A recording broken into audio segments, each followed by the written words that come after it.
My name is Xaviera Collins. I am 62 years old, and for most of my life I worked as a high school English teacher in a quiet town. I believed my purpose was simple: to nurture, to teach, to care. But nothing I had learned in books could have prepared me for the night my life split in two. When my husband, Edward, died suddenly of a heart attack, I thought the ground beneath me had collapsed.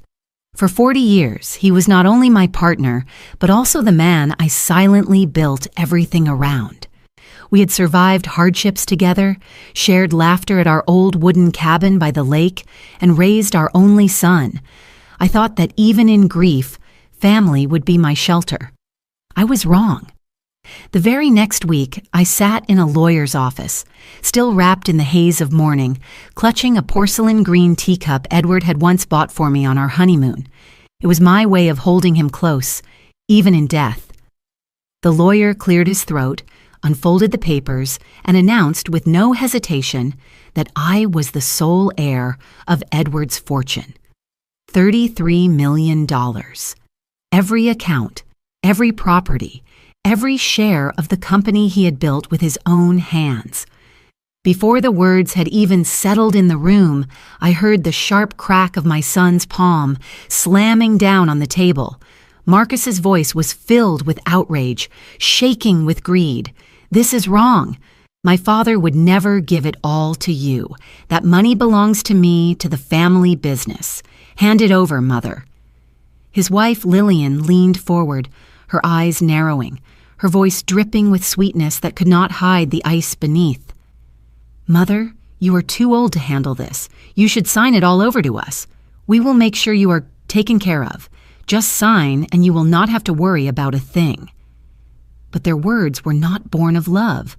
They were born of hunger, of entitlement, of a belief that I, the woman who sacrificed my youth and my dreams to hold a family together, was now nothing more than an obstacle. I remember the heat rising in my face, the pounding in my chest, and then I whispered a single word that shattered everything. No. That evening, the house that had once echoed with Edward's laughter became a place of exile. Marcus told me to leave. Lillian handed me a small box for my belongings, as if I were a stranger, not a mother. With my hands trembling, I placed a few clothes, some photographs, and the green teacup inside. I walked out into the cold night. I drove until the road curved around the lake, until the trees opened up to reveal the cabin Edward and I had called our safe haven. It was dark, quiet, and dust lay thick on the shelves, but it was still ours. That night, I lit the old fireplace, sat alone in the silence, and held the teacup close to my lips. The warmth of the tea and the memory of Edward were the only shields I had. And just when I thought the cruelty had reached its limit, the next morning I heard the roar of engines in the gravel driveway. Marcus, Lillian, and others from the family had come again. This time, their voices carried through the wooden walls of the cabin. They shouted, demanding entry, saying they would drag me out if they had to. But when the door finally opened and they stepped inside, ready to corner me, they froze. Their eyes widened, their mouths stopped mid-sentence, because I was not standing alone.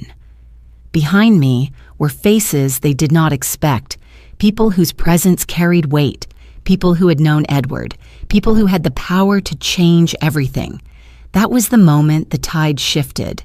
That was the moment they realized I was not as powerless as they believed. So let me ask you, what could possibly make a son and his wife, so certain of their control, stop cold in their tracks? What truth, what evidence, what allies did Edward leave behind that changed everything? Stay with me. This is not just a story about money. It is a story about betrayal, about quiet resilience, and about how a woman thought disposable found her voice again. And before we go further, let me say this. If you have ever faced a moment when family showed their true colors, when you were forced to choose dignity over acceptance, then you will understand me. Take a second to like this story. Share it with someone who needs strength, and let me know in the comments where in the world you are listening from, because none of us should walk through betrayal alone. The funeral came quickly, perhaps too quickly for my heart to catch up with reality. One morning, Edward was sipping tea across the breakfast table, telling me about a book he had started, and by nightfall, he was gone. I remember standing in front of the mirror that morning of the funeral, pinning the black veil to my hair, staring at my own reflection as though I were watching a stranger. The chapel was filled, but the air was strangely cold. I sat in the front row, hands clasped tightly around the porcelain green teacup I had slipped into my bag before leaving home. Some women clutch rosaries when grief threatens to undo them. I clutched that teacup because it held every memory of Edward's warmth. The porcelain pressed into my palm, grounding me when everything else felt hollow.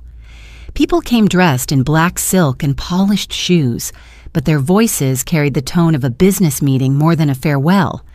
I noticed Marcus and Lillian at the entrance, greeting guests as if they were hosting a gala rather than saying goodbye to a father.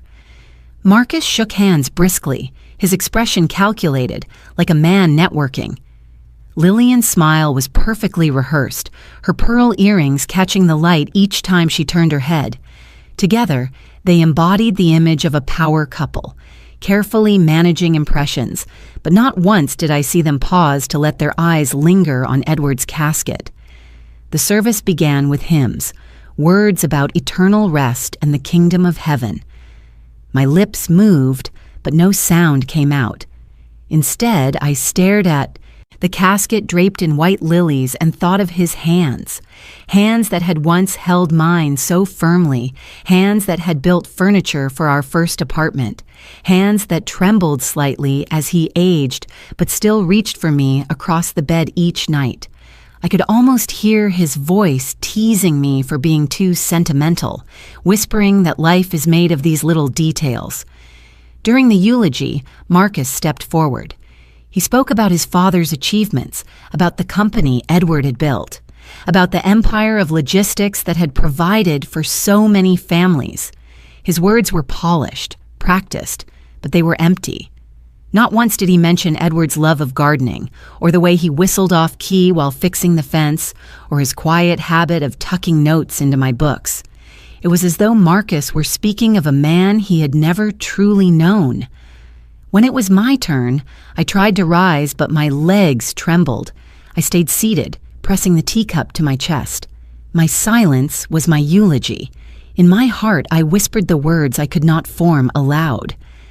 I remembered evenings when Edward and I sat on the porch of our cabin, watching the sun dip below the horizon, saying nothing because silence itself was enough.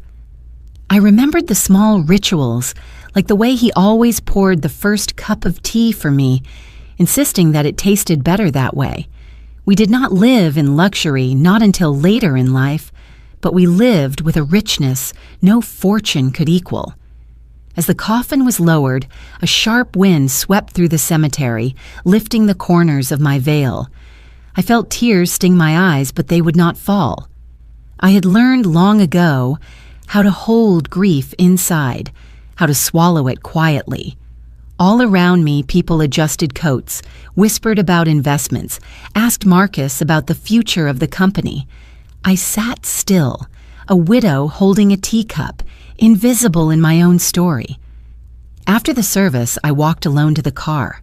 Behind me, I heard Marcus and Lillian laughing softly with a group of acquaintances, already discussing upcoming social events. They spoke of summer plans, not of Edward. Their voices echoed like strangers' voices, foreign and sharp. When I reached home that evening, the silence pressed in heavy. The house was immaculate, polished for the mourners, but it no longer belonged to me. Edward's chair sat empty by the fireplace. His slippers were still tucked neatly beside it, waiting for feet that would never return. I boiled water, poured tea into the porcelain cup, and sat at the table alone. I stared at the steam rising and whispered to myself, I was always the shadow behind him. Now the shadow remains, but the light is gone. My reflection rippled on the surface of the tea, blurred and broken. For the first time in decades, I felt truly weightless, like a piece of paper caught in the wind, drifting without anchor. That night, as I lay in bed, I traced the empty space where Edward should have been. My mind replayed the simplest of moments, the creak of the cabin floor. When he walked in, the rustle of his newspaper, the warmth of his hand guiding mine.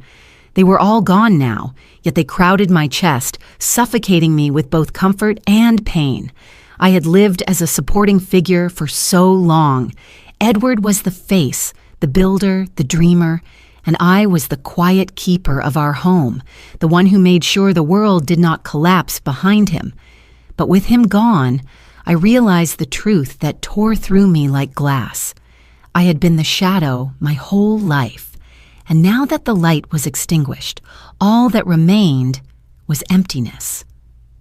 A week after the funeral, I found myself once again sitting in a room that felt colder than it should have.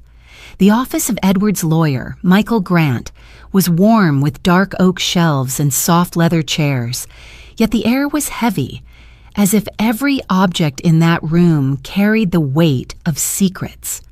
I held my porcelain green teacup on my lap like a fragile anchor, my fingers pressing into its surface until my knuckles whitened. Michael cleared his throat and began to read. His voice was steady, respectful, without a trace of hesitation. According to the final will and testament of Edward Collins, dated and notarized last year, the entirety of his estate is to be left to his wife, Xaviera Collins. This includes all financial accounts, all properties, and his shares in the company, totaling $33 million. The words rang in my ears like a bell tolling for judgment. My breath caught. Before I could process them, Marcus shot out of his chair. His voice cracked with anger. "Number, that cannot be right. This has to be some kind of mistake. My father would never give it all to her. He built this company for me. I am his son." The force of his words made the table tremble. His fist came down hard against the polished wood, rattling the pens and papers. His face was flushed red, his jaw clenched tight, his eyes narrowing at me as though I had orchestrated it all. Michael looked at him calmly. "There's no mistake. Edward was of sound mind when this was written. Everything is quite clear." Lillian reached across the table, placing her manicured hand gently over Marcus's. Her voice was sweet, but every note carried a sharp edge. "Mother, listen to me. $33 million is more than you could ever need. You should sign everything over to us. Marcus knows how to handle these things. You are too old to manage this kind of wealth. Let us take care of it.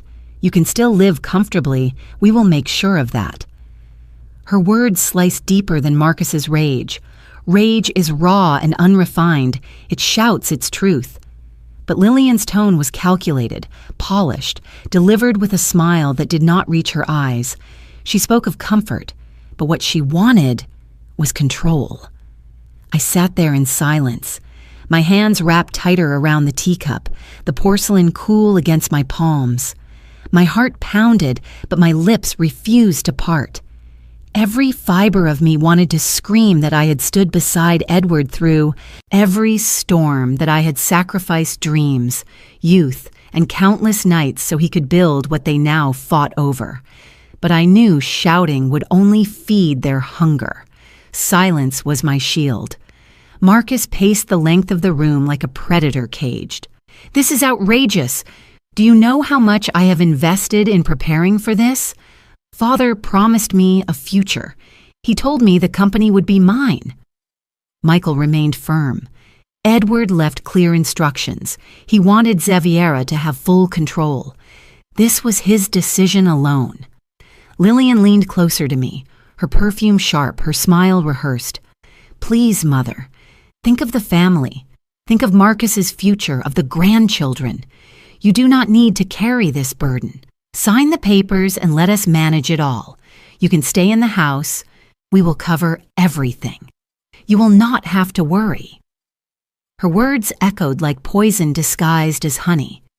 I looked at her, then at Marcus, and for the first time in my life, I saw them not as family, but as strangers. Strangers blinded by greed, deaf to the sound of love, blind to the memory of the man we had buried only days before. I pressed the teacup tighter against my chest, my silence louder than any refusal. Inside me, a single thought whispered, Edward trusted me, not them. He knew who would honor his legacy and who would squander it. He knew the truth, even if they refused to see it. The room grew tense, every breath sharp, every movement calculated. Marcus glared at me, veins visible at his temples, while Lillian kept her hand on his arm, whispering reassurances that only deepened his fury. Michael closed the folder gently. There's nothing more to discuss today. The will stands. But as we rose from the table, I knew this was only the beginning. The storm had just broken, and I was standing directly in its path. That evening, after the will reading, Marcus called and insisted I come to the house. His voice carried no warmth, no trace of the boy I had once read bedtime stories to. It was the voice of a man determined to win at any cost. Against my better judgment, I went. A part of me still hoped that reason, or perhaps love, might soften his heart. When I stepped into the living room, the air was stiff with tension. The lights were dim, casting long shadows against the polished marble floor. Marcus sat at the head of the table, a stack of papers neatly arranged before him. Lillian perched beside him, her expression calm but calculating, as though she had rehearsed every word she intended to say. Marcus slid the papers across the table toward me. His tone was clipped, impatient. Here, these are the transfer documents. All you need to do is sign. Then everything will be in its rightful place. I lowered myself into the chair, my fingers brushing against the edge of the papers. The legal jargon blurred before my eyes, but I understood enough. Signing would mean handing over everything Edward had entrusted to me. I looked up, my voice soft. This is not what your father wanted. Marcus's laugh was sharp, bitter. Father was old. He wasn't thinking clearly. You know nothing about business. You never have. Do you really believe you can handle millions, run companies, manage investments? You have lived in the shadow of this family your whole life. It is time to be realistic. His words stung, but I let them sink in quietly. For years, I had endured the subtle reminders that I was not enough, that I was merely the supporting figure behind Edward's success. Now those reminders were spoken without disguise, thrown at me like stones. Lillian leaned forward, her voice coated with honey but her eyes cold. Mother, we're trying to help you. Imagine the embarrassment if you mismanage all this. People will talk. They will say Edward's fortune was wasted. You do not need that shame. Just sign. We will protect you. I picked up the pen, rolling it between my fingers. For a moment, I let them think I was considering it. Their eyes lit up, already anticipating victory. But then I placed the pen gently back on the table. No. The word was quiet, almost fragile, but it carried the weight of every sacrifice I had ever made. For a second, the room fell into stunned silence. Marcus's face twisted with fury, and Lillian's smile cracked, revealing the disdain beneath. Marcus slammed his fist onto the table, sending the pen skittering across the wood. You do not get to say no. You owe me this. You owe this family. Everything you had was because of Father and because of me. You will sign or you will regret it. I rose from the chair slowly, my movements deliberate, controlled. I did not raise my voice. I did not argue. I simply walked past him, toward the hallway where my bag still sat by the door. My silence was louder than any scream. Marcus followed me, his steps heavy, his shadow stretching long across the floor. If you walk out of here without signing, do not bother coming back. You are finished here. You are nothing without us. I bent down, picked up my bag, and slipped the porcelain green teacup carefully inside. Then I straightened, meeting his eyes. For a moment I saw not the man he had become, but the boy who once held my hand crossing the street. The memory ached in my chest, but it did not weaken my resolve. "I am not signing," I said again, calm and steady. His jaw tightened. He pointed toward the door, his voice like ice. "Then go. Right now, tonight. Do not take another step in this house unless you come back with those papers signed." Lillian stood in the doorway, her arms folded, watching me as though I were a tenant being evicted rather than the woman who had raised her husband. Her silence confirmed what I already knew. There was no place for me here anymore. So I walked. My footsteps echoed through the long hallway, my shadow stretching small and fragile against the tall walls. Each step was heavy, yet strangely freeing. I had entered that house as a widow, still clinging to the hope of family. I left it as something else entirely. Exiled, yes, but carrying with me the only thing that mattered, the truth of Edward's trust and the quiet strength to honor it. The night I was driven from the house, I packed only what I could carry: a few clothes, a stack of photographs, and Edward's green porcelain teacup. My hands shook as I placed it carefully on top, as though it might shatter with the slightest jolt.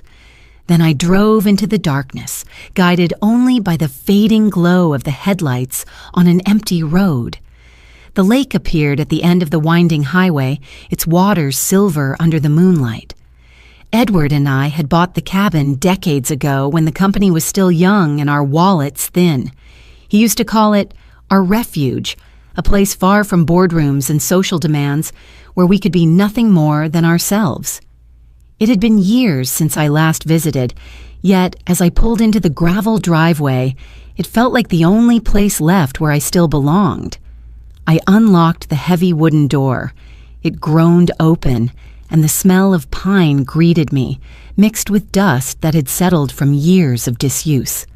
The air was musty, but beneath it lingered Edward's presence, like a faint echo that refused to leave. The furniture was draped in sheets, thin layers of dust covering every surface. I brushed my hand across a table, leaving streaks in the gray film. On the shelf, an old album leaned crookedly between stacks of forgotten books. I pulled it free, my fingers trembling as I opened the worn leather cover. Photographs slipped loose, some yellowing at the edges. There we were, younger, smiling against the backdrop of the same lake. Edward with his arm around my shoulders, grinning as though the world were his to conquer. Me, leaning into him, eyes bright with trust. The images blurred as tears filled my eyes. I carried the album to the fireplace and set it down beside me. The hearth was cold, unused for years, but the log stacked in the corner reminded me of the way Edward had always insisted on preparing things for the future. "Just in case," he used to say, tucking wood away as if he could somehow anticipate every storm. I knelt and lit the fire. Slowly, the room warmed, orange light flickering across the walls, chasing away the shadows. I lowered myself onto the old armchair, the springs creaking in protest. The flames crackled, filling the silence with their restless music. For a long time, I stared into the fire, watching the sparks rise and fade. My hand drifted to the teacup, which I had placed carefully on the small table beside me. It stood there like a witness, fragile but unyielding, much like myself. The cabin felt alive with memory. I could hear Edward's voice in the rhythm of the flames. "This is our place, Chavi," he once told me, "where nothing can touch us. No expectations, no demands, just you and me." I remembered how his face softened when he said it, how his hand reached for mine across the armrest.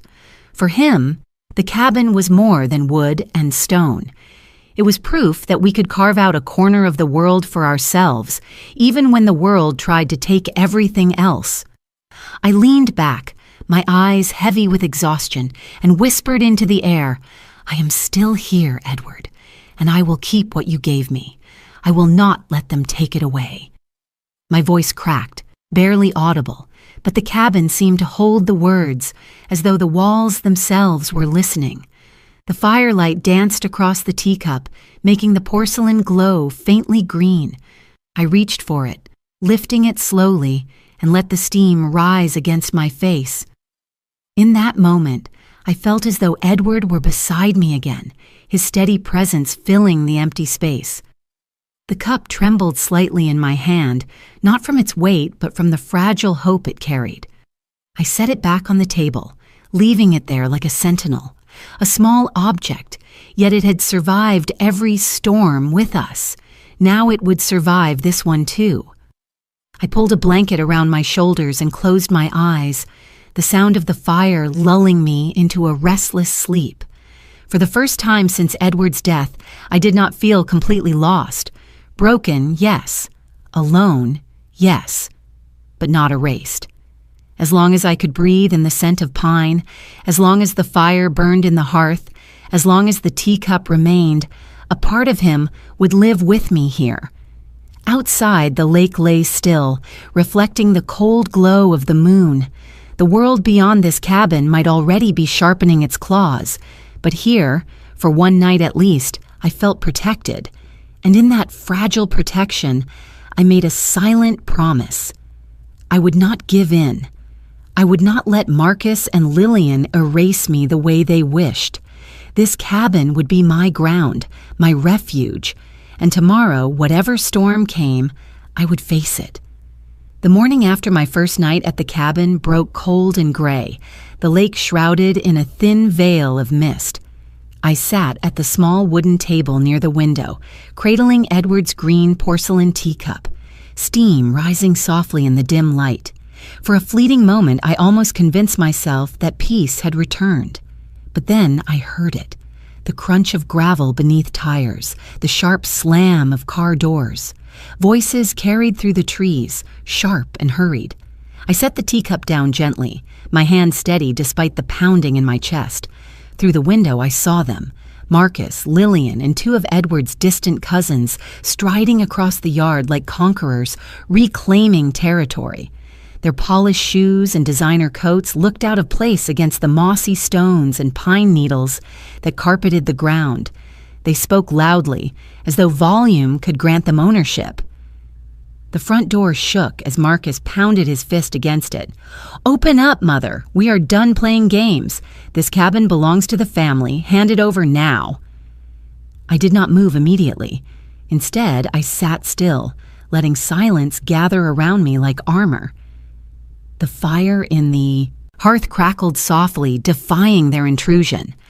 After a long pause, I rose, walked to the door, and opened it slowly. They surged forward, ready to push past me. Marcus's face was tight with fury, his eyes blazing. "Step aside. You have no right to be here. Father never meant for you to have everything. This ends now." Behind him, Lillian crossed her arms, her lips pressed into a thin line. She spoke in that same honeyed voice, each word carrying poison. "Mother, this is embarrassing. Neighbors could see. Just sign the transfer papers and make this simple. You are clinging to something you cannot possibly handle." I remained calm, my hand resting lightly on the doorframe. This cabin was Edward's refuge. He left it to me. I am exactly where he wanted me to be. Marcus took a step closer, towering over me. "If you will not sign, we will make you leave, one way or another." Before I could respond, a firm voice echoed from behind me. "That would be a mistake, Marcus." The room shifted. From the hallway, Jonathan Hale stepped forward. His tall frame was unmistakable, his presence commanding. Jonathan had been Edward's partner from the very beginning, co-founder of the company, and his loyalty to Edward had never wavered. He placed a reassuring hand on my shoulder before turning his gaze on Marcus. "Your father told me everything. He trusted your mother to carry his legacy, not you. If you try to take this by force, you will dishonor everything he built." Marcus froze, momentarily stunned. He had not expected to see Jonathan here. But before he could recover, another figure entered through the open doorway. Sheriff Cole, a broad-shouldered man with a lined face that spoke of years enforcing the law in this county, tipped his hat politely to me before fixing his eyes on Marcus. "I heard some troubling talk, son. Threats, coercion. If you attempt to force your mother out of her own property, I will have no choice but to act. You may think this is just a family dispute, but under the law, it is trespassing and attempted theft." The air went heavy.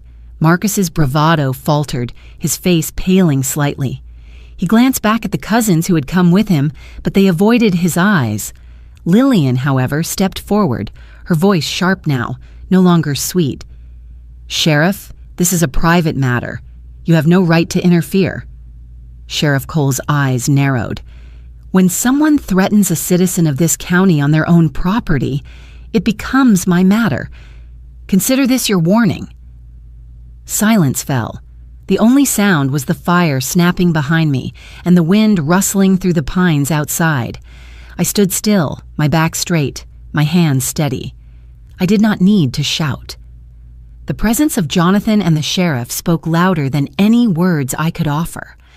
Marcus finally broke the silence, his voice low but venomous. "Fine. You think you can hide behind lawyers and old friends. This is not over. We will take this to court, and when we do, you will lose. You cannot stand against us forever." He turned sharply, gesturing for the others to follow. Lillian's glare lingered on me for a moment before she pivoted on her heel, her perfume trailing behind her like smoke. The sound of their retreating footsteps faded across the gravel, leaving only the echo of their threat. I closed the door gently, leaning against it for a moment, feeling the weight of what had just passed. The battle was no longer confined to whispered conversations or slammed fists on tables. It had become something larger, something that would play out in public under the scrutiny of the law. Jonathan placed a steady hand on my arm. "Edward trusted you, Chavi, and now it is time for you to trust yourself." The sheriff nodded in agreement. "Do not let them scare you. You have more strength than you know." I returned to the small table, lifted the green teacup once more, and let the warmth steady me.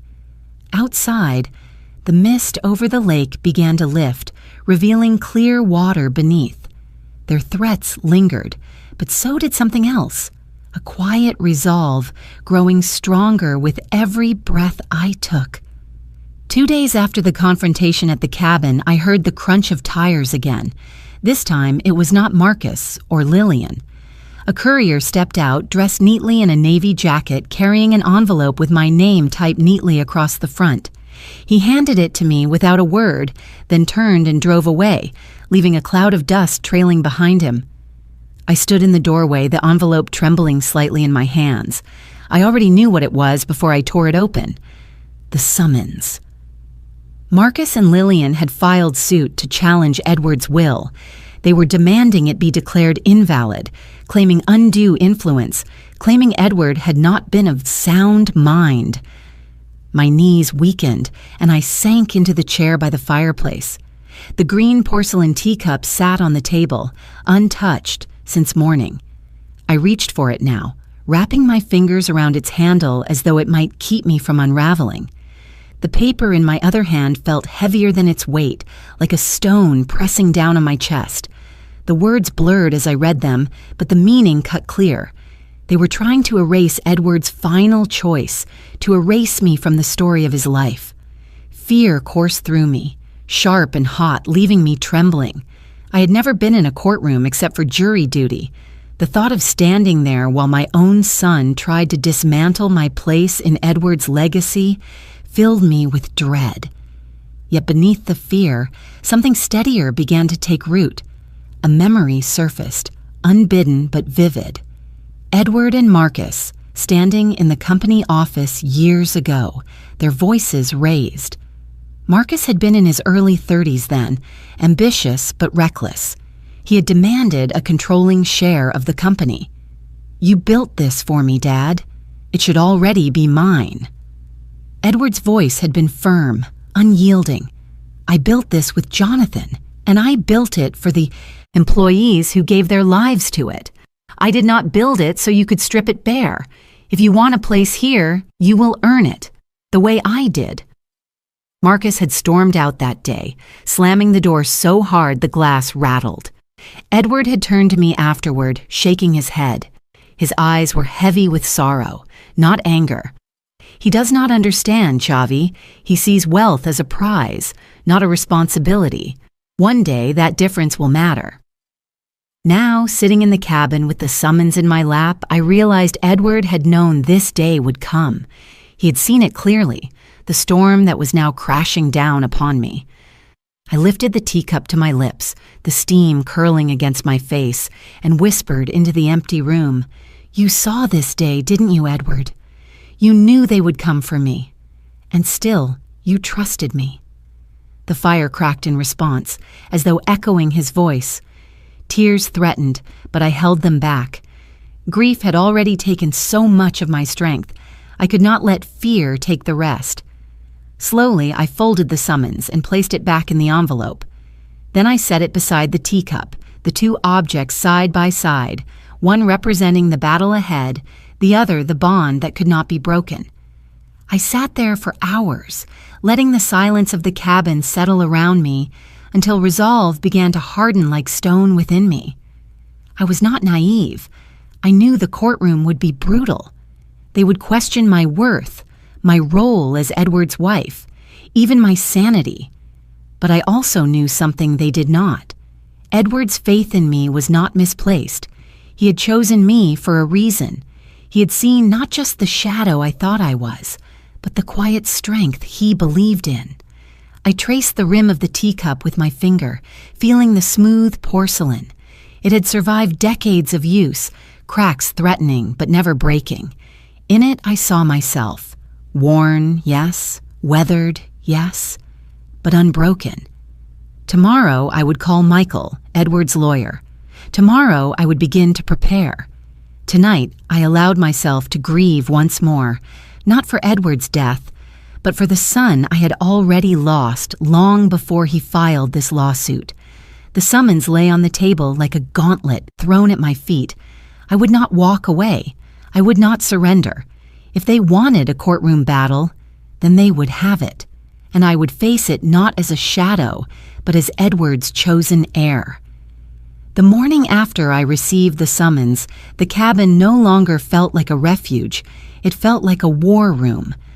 I swept the dust from the dining table, cleared space for papers, and lit a fire in the hearth. The crackle of the flames steadied me, as though Edward himself was reminding me not to tremble. By noon, Michael Grant arrived. He carried a heavy leather briefcase, his expression both grave and reassuring. He set the case down on the table and looked at me with kind but determined eyes. "Xaviera, Edward anticipated this. He left you more than memories. He left you protection." From the briefcase, he drew a stack of documents, spreading them neatly across the table. At the top was a medical file, stamped and signed. Michael tapped the page with his finger. "This is from Dr. Patel, Edward's physician. Less than 2 months before he passed, Edward underwent a full cognitive evaluation. He was sharp, fully competent, and the doctor recorded that explicitly. This alone dismantles any claim of incapacity." I traced the letters with my fingertips, a wave of relief rising in me. Marcus and Lillian's accusations suddenly felt smaller, as though the truth itself was lifting me up. Michael reached again into the briefcase and produced a small USB drive. He held it delicately, almost reverently. "And this," he said, "is Edward's voice." We set the laptop on the table, and when the screen flickered to life, I saw him. Edward, sitting in his office, framed by shelves of books I knew so well. His eyes, though tired, held the same unwavering clarity I had known all my life. His voice filled the cabin, steady and calm. "If you are watching this, it means I am gone. Marcus, If you are challenging my decision, know that I made it with full heart and mind. Xaviera has been the foundation of this family, the one who held it together when I was consumed by the company. I trust her judgment beyond anyone else's. My fortune, my shares, our home, it belongs to her, not because she demanded it, but because she earned it with every quiet sacrifice. I covered my mouth with my hand, my breath breaking. It was Edward, not just leaving me wealth, but leaving me his voice to shield me when mine faltered. I whispered into the quiet room, "You thought of everything, didn't you?" Before I could sink deeper into emotion, another knock came at the cabin door. Jonathan Hale stepped in, carrying a slim folder under his arm. He greeted Michael with a nod and came to sit across from me. His presence alone carried a weight Marcus could never match. He slid the folder across the table. "These are the partnership agreements. Edward transferred decisive voting power to you over his shares last year. He wanted to make sure Marcus couldn't strong-arm his way into control. This document makes it ironclad." I opened it carefully. There, in black and white, Edward's signature rested beside Jonathan's, affirming what he had already told me countless times in private, that the company was not just Marcus's inheritance to exploit, but a legacy to be protected. As the weight of that sank in, a third visitor entered. Sheriff Cole, his hat in his hands, stood in the doorway with a solemn nod. "Mrs. Collins," he said, "I am here to put my word on record. I witnessed Marcus threaten you at this cabin. If they want to drag this into court, I will testify. A son's greed does not erase the law." For a long moment, I could not speak. I looked at the three men gathered around my table, Edward's lawyer, his partner, and the sheriff, and felt the strength of their loyalty, pressing against the shadows that had haunted me. The papers, the video, the signatures, the witnesses. It was all here. Edward had left me more than fortune. He had left me enough to stand firm, to weather the storm Marcus and Lillian were bringing.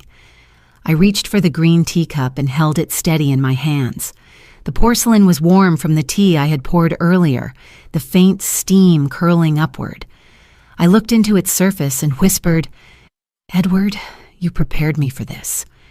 You knew the day would come, and you made sure I wouldn't stand alone." The fire crackled in the hearth. Michael, Jonathan, and Sheriff Cole sat quietly, their presence as strong as the evidence spread across the table. For the first time since the summons arrived, I felt something settle inside me. Not peace, not yet, but resolve. I placed the teacup back on the table, beside Edward's documents, and straightened my back. The fight was coming, but I was ready.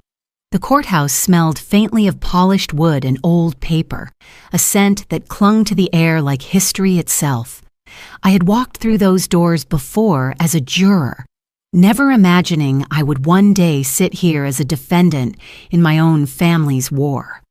The bailiff's voice echoed as he called the case, and I followed Michael into the courtroom, my hands tightening around Edward's green porcelain teacup hidden in my bag. The room was stark, its walls high, its windows narrow. Everything about it seemed designed to strip a person down to truth or humiliation. Across the aisle, Marcus sat with his lawyer, his shoulders square, his expression hard. Lillian was beside him, her posture perfect, her chin lifted like a queen on parade. Their eyes never softened when they met mine. For a moment I saw not my son and his wife, but adversaries, strangers willing to scorch everything just to hold more. When the judge entered, the air thickened. He adjusted his glasses and gestured for the proceedings to begin. Marcus's lawyer rose, a tall man with a voice that carried like steel across the room. "Your Honor," he began, "we contend that Mrs. Xaviera Collins exercised undue influence over the late Edward Collins. We further contend that at the time this will was signed, Mr. Collins was not of sound mind. My clients, Marcus and Lillian Collins, are his rightful heirs, and this will must be set aside." The words echoed in the chamber, sharp and deliberate. Each syllable was a dagger aimed at me. I looked across the aisle at Marcus. For a heartbeat, I did not see the man in a tailored suit, jaw clenched in determination. I saw the little boy I once carried on my hip, who clung to me when thunderstorms rattled the windows, who once whispered, "Don't let go, Mama." Now he looked at me as if I were the enemy, someone to conquer. The ache in my chest nearly buckled me. Michael leaned close, his voice low. "Steady, Chavi. Let the truth hold." Then he stood, buttoning his jacket with a calm precision that commanded the room. He carried no theatrics, only certainty. "Your Honor," he said, his tone deep and unwavering, "the accusation before you is not only unfounded, it is an insult to the memory of Edward Collins. Mr. Collins was a man of clarity and principle until his final day. He left a clear will, executed in full compliance with the law and supported by overwhelming evidence." From his case, Michael pulled out the first document and laid it on the table with deliberate care. "This is a medical evaluation conducted less than 2 months before Mr. Collins passed. Dr. Patel, his attending physician for over 15 years, confirmed his cognitive health was intact. Edward Collins was not only competent, but sharp." The judge nodded, scanning the pages briefly. The opposing lawyer shifted uneasily, but Michael was not finished. He reached into his briefcase again and produced the small USB drive. He held it up, the weight of it resting in the silence. "And this, Your Honor, is Mr. Collins himself. His words recorded of his own volition. The truth will speak in his voice." The bailiff took the device, plugging it into the courtroom screen. For a moment, the static filled the air. Then Edward appeared. There he was. My Edward, sitting in his office, the familiar shelves behind him, his eyes steady. "If you are seeing this," his recorded voice began, "it means I am gone. To those who would question my decision, know that I made it with clarity. My wife, Xaviera, is the foundation of this family. She is the steward I trust to honor what I built. This is not manipulation. This is my will, my choice, my legacy." The courtroom was utterly silent, every breath held captive by his words. My throat tightened, my hands trembling in my lap. I glanced at Marcus. His face was pale, his eyes darting briefly to the floor. For the first time, I saw doubt flicker in his composure. The judge looked up from the screen, his expression unreadable but attentive. Michael's voice broke the silence. "The truth will speak for itself, Your Honor. Edward Collins left behind not confusion, but conviction." I sat back, my chest rising with a slow, steady breath. The battle was only beginning, but in that moment I felt Edward's hand guiding me again.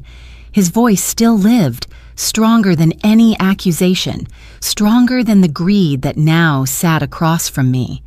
I whispered in my heart, "I am not alone, not while his truth remains." The screen glowed again as the bailiff cued a second recording. Michael had told me that Edward left more than one message, each prepared to answer a different doubt. The courtroom dimmed under recessed lights, and the image sharpened into the pale wood of our lakeside cabin. Edward sat near the stone fireplace in the green plaid shirt I used to fold every winter. A band of afternoon sun crossed his cheek. He looked straight into the lens, clear and unhurried. He spoke with the quiet certainty that once calmed storms in our home. "I leave my estate to Xaviera, the woman who stood beside me from nothing. Marcus, you chose a different road. This is not punishment. It is truth." His voice filled the courtroom the way the lake fills its shore, simple, complete. Even the judge settled back, as if making space for the weight of what he had heard. Across the aisle, Marcus went pale, color drained from his face, and the tendons in his neck pulled tight. Lillian reached for his sleeve, but he shook her off and fixed his stare on the table, jaw grinding like a locked hinge. For a heartbeat, the boy I once lifted onto my hip appeared through the man he had become, then vanished under the old hunger. Michael let the silence linger. Then he rose. "Your Honor," he said, voice steady, "we submit written communications from Mr. Marcus Collins to his father." He lifted a folder. Inside, printed emails lay in precise order. He selected one, held it up, and passed it to the clerk. "Dated 6 months before Mr. Collins passed. Please read the highlighted line." The clerk read, diction clipped and clear. "If you do not transfer the shares soon, I will find another way to take them." The sentence struck the air like a gavel. Somewhere behind me, someone exhaled. The sound vanished into the hush that followed. The opposing attorney stood, protest loaded on his tongue, then faltered. "Context," he managed. "These are fragments taken out of context." Michael inclined his head. "Then let us add context. The rest of the thread is in the exhibit, as are later messages repeating the demand." He did not press harder. He did not need to. The evidence breathed on its own. I kept my hands folded until the tremor in my fingers gave me away. Slowly, I reached into my bag and drew out the green teacup. I set it on the defense table where the window light caught its rim. My thumb found the tiny chip near the handle. I remembered the day it cracked on the cabin steps during a windstorm. Edward laughed, kissed my knuckles, and said we would keep using it. A small fracture does not end a thing built to endure. My gaze returned to Marcus. He would not look at me. He stared at the grain of the wood. Lillian leaned toward the attorney, whispering with a practiced smile. I wondered if she felt the floor tilt under her shoes. The judge cleared his throat, patience measured.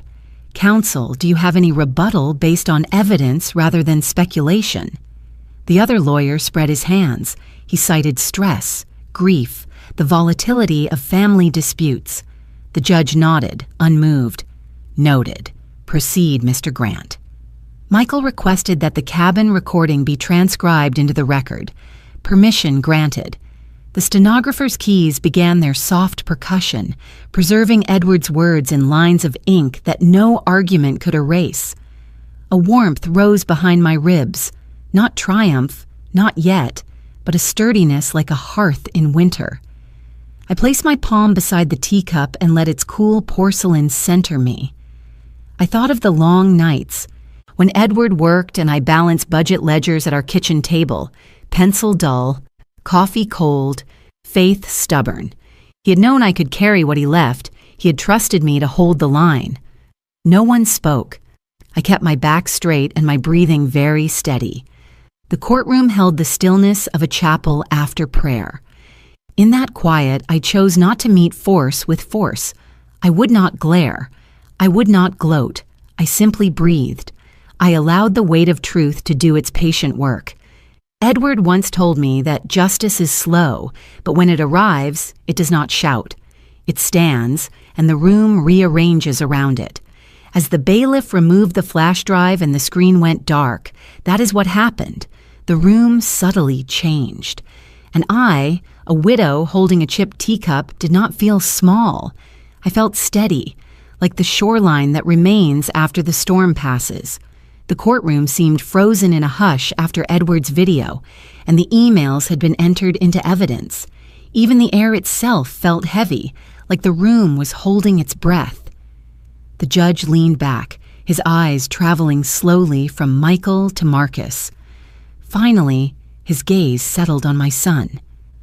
"Mr. Collins," the judge said, his voice even but edged with disappointment. "Do you truly believe wealth alone defines family? That inheritance is a birthright, regardless of your father's will or your conduct?" The question struck harder than any gavel. Marcus opened his mouth, but no words came. His face flushed, then drained pale again. He shifted in his chair, fists tightening against his knees. Lillian broke the silence. She leaned forward, her voice trembling, tears slipping artfully down her cheeks. "Your Honor, my husband only wanted what is fair. Mrs. Collins," she gestured toward me with a pointed finger, "has been selfish. She refuses to think of the generations to come. All this money, locked away under her name. It should be used to secure the family's future. We are not asking to erase her, only to share what belongs to all of us. Her words stung, though not because they were true. They stung because I had once believed she might be different, that she might see me as more than an obstacle. For a fleeting second, the urge to shout burned in my throat, to cry out that I had given my youth, my dreams, my years, for Edward, for Marcus, for the life they now stood here to dismantle. To remind her of every birthday I planned, every sacrifice I made, every quiet moment when my needs were buried under theirs. But I did not shout. My lips stayed closed. I folded my hands in my lap, steady and unmoving. My silence became my answer, heavier than any argument. The judge's gaze lingered on me for a moment before he nodded slightly, as if acknowledging restraint. Then he turned back to Marcus and Lillian. What I see before me is not a widow manipulating her husband, but a widow defending the legacy he deliberately placed in her hands. What I see are heirs who confuse entitlement with love, who believe money is proof of devotion. That belief is false. Michael remained still, letting the words settle. Across the aisle, Marcus looked down at the table, unable to meet the judge's eyes. The judge lifted his gavel, but paused, his voice carrying the weight of finality. This court finds the will valid. The estate of Edward Collins, in full, belongs to his lawful heir, Mrs. Xaviera Collins. The gavel struck wood with a resounding crack that seemed to echo through every bone in my body. It was finished. I did not feel the swell of triumph I thought might come. Instead, my hands trembled against each other, my breath unsteady. It was not victory I felt, but grief renewed, the grief of realizing I had lost my son long before this trial began. The paper may have been signed today, but the fracture had started years ago, in choices he made, in words he had thrown like stones, in the slow erosion of trust. I reached into my bag and rested my hand on the green porcelain teacup, my anchor, my reminder. I let its cool surface ground me. In my mind, Edward's voice whispered again, steady as the lake, "Stand tall, Chavi. Truth holds." The judge's words lingered in the air long after the gavel fell, and I let them echo inside me. This inheritance was never about riches. It was about recognition, about the truth of a life built in quiet partnership, in sacrifices unseen but not forgotten. I rose from my chair, my body fragile but my spine unbroken. For the record, for my own heart, I spoke softly, more to myself than anyone else. A legacy is not just money. It is truth, it is justice, and it is the values we choose to hold. The words slipped into the hush, and though no one answered, I felt them settle deep. They were the echo I needed, the closure Edward deserved. The sound of the gavel still rang in my ears as the courtroom emptied. Marcus stood stiffly, his eyes fixed on the floor. Lillian tugged at his arm, her face set in cold determination, but he shook her off and strode toward the exit. Neither of them looked back. No word, no farewell. Only silence and the click of their polished shoes fading down the marble hallway. For a moment, I sat frozen, my hands pressed lightly against the green porcelain teacup tucked inside my bag. My chest ached with the realization that I had not just won a case. I had lost the last fragile thread of connection to my son. Then I felt a weight on my shoulder. Jonathan stood beside me, his eyes steady. "Edward would be proud," he said, his voice low but firm. Sheriff Cole approached next, his hand resting briefly against my arm. "You stood tall, ma'am. That's not easy. You honored him with grace." Michael, gathering the documents into his briefcase, glanced up and added, "Justice spoke today, Chavi, but so did you, in your silence." I nodded, unable to speak, tears blurring the edges of my sight. We walked out together, my 3 protectors forming a quiet shield around me. The courthouse doors opened to the winter light, sharp and cold against my cheeks. Outside, the air tasted like freedom, though it carried the sting of finality. That evening, I returned to the cabin. The drive was long and quiet, the road lined with bare trees whose branches clawed at the gray sky. When I opened the door to the cabin, the smell of pine and wood smoke greeted me like an embrace. I set my bag on the table and lit the fire. I boiled water slowly, the kettle humming as though it knew the ritual by heart. I placed the green teacup on the table and poured the steaming liquid, watching it swirl with fragile grace. The cup warmed my palms as I lifted it to my lips. "Edward?" I whispered, my voice catching in the stillness. "We kept it. We held the line. They could not take what you trusted me with." The fire popped in the hearth, a single spark rising and fading. I closed my eyes, listening to the crackle and hiss. "We kept it," I repeated softly, "and now I must decide what to do with it." I leaned back in the armchair, my shoulders heavy with exhaustion, yet beneath it a thin thread of peace began to form. The inheritance was safe. The legacy was intact. I had not shouted, had not fought with fists or fury. I had endured and prevailed. That night, I slept deeply for the first time since Edward's passing. The weeks that followed were filled with paperwork, signatures, and decisions that would shape the rest of my life. But I knew from the start that the fortune Edward left was not meant for idle comfort. It was meant to grow something. So I founded the Edward Collins Scholarship Fund. Its mission was clear: to support students who, like Edward once had been, were rich in determination, but poor in resources. Every detail mattered to me, from the criteria of need and merit to the promise that no recipient would ever be burdened with debt. The cabin became the headquarters. It was no longer just my refuge, but a place where young people gathered.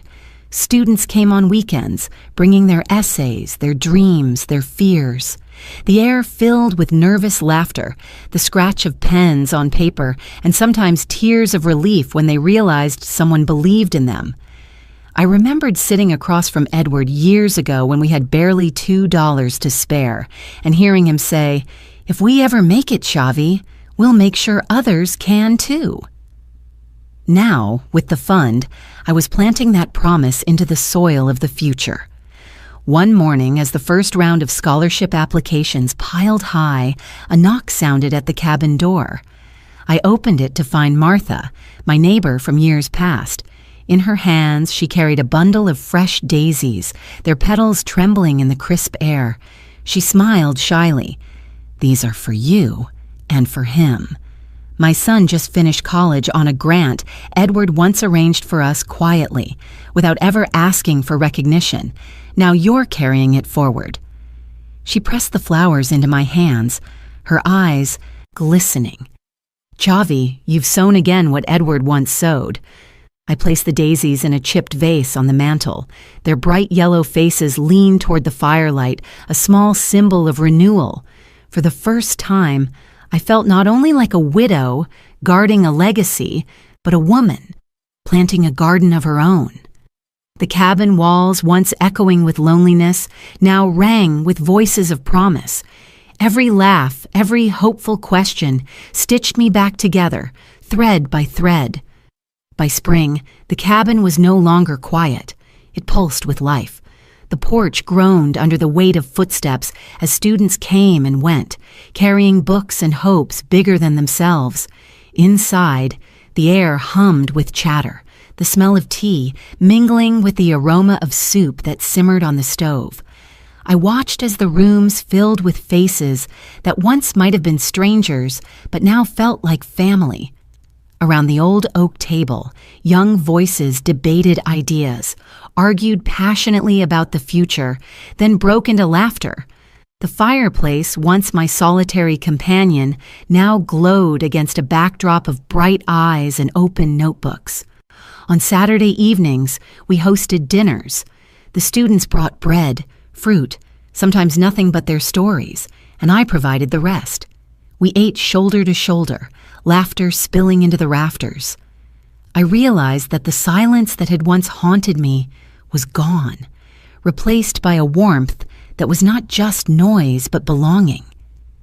One evening, I stepped outside as dusk fell, the lake shimmering under the last traces of sunlight. From inside came the sound of music. One of the girls had brought a guitar, and her voice carried into the twilight. I wrapped my shawl tighter around my shoulders and let the sound wash over me. I thought of Marcus. A pang still lived in me, the ache of a bond lost. But as the laughter rose behind me, I also understood something deeper. I was no longer alone. Family had returned to me in a new form, not bound by blood, but by shared hope and kindness. Sheriff Cole stopped by sometimes, bringing fresh fish from the lake. Jonathan dropped in with advice for the students, telling them stories of how he and Edward started with one truck and a dream. Michael came too, sipping tea quietly in the corner, his presence steady as ever. It was not just my cabin anymore. It had become a hub, a hearth, a place where lives intersected. One night, as the students crowded around the table, one of them raised a glass of apple cider. "To Mrs. Collins," he said, grinning shyly, "for keeping the fire burning." The others cheered, and I felt my cheeks warm with something I hadn't known in years, joy unshadowed by loss. Later, as the fire dimmed and the last of them left, I sat in my armchair and placed the green porcelain teacup beside me. Its chipped rim caught the glow. I rested my hand lightly against it and whispered, "Edward, we did it." The legacy is alive, but it's no longer just about what we lost. It's about what we found. The cabin no longer echoed with grief. It rang with belonging. And in that belonging, I found the one thing I thought I had lost forever. A family, built not from blood, but from love, freely chosen. The cemetery was quiet that afternoon, the air cool with the scent of pine and damp earth. I walked slowly along the gravel path, the green porcelain teacup cradled carefully in my hands. The cup had traveled every step of this journey with me, through fear, through silence, through the storm of the courtroom. Now it rested heavy but steady against my palms, as if it too carried memory.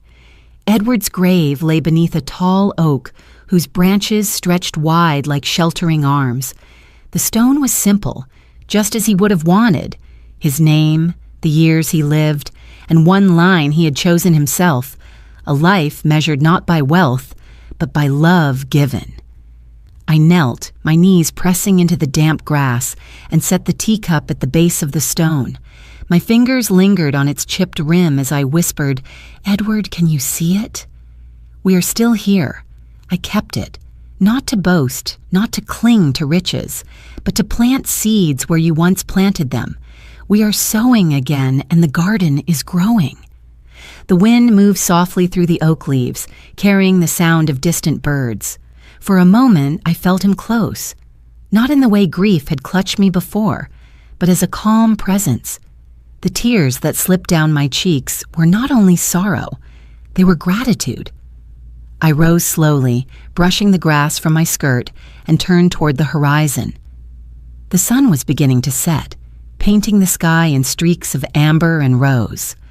By the time I returned to the cabin, the lake reflected those colors, the water holding the sky as if it were its own. I stood on the porch, the boards warm beneath my feet, and watched as the cabin filled with the glow of twilight. It no longer felt like a place of exile. It was home, a place that carried voices, laughter, and promise, a place where Edward's legacy was not locked in silence, but alive in the lives of others.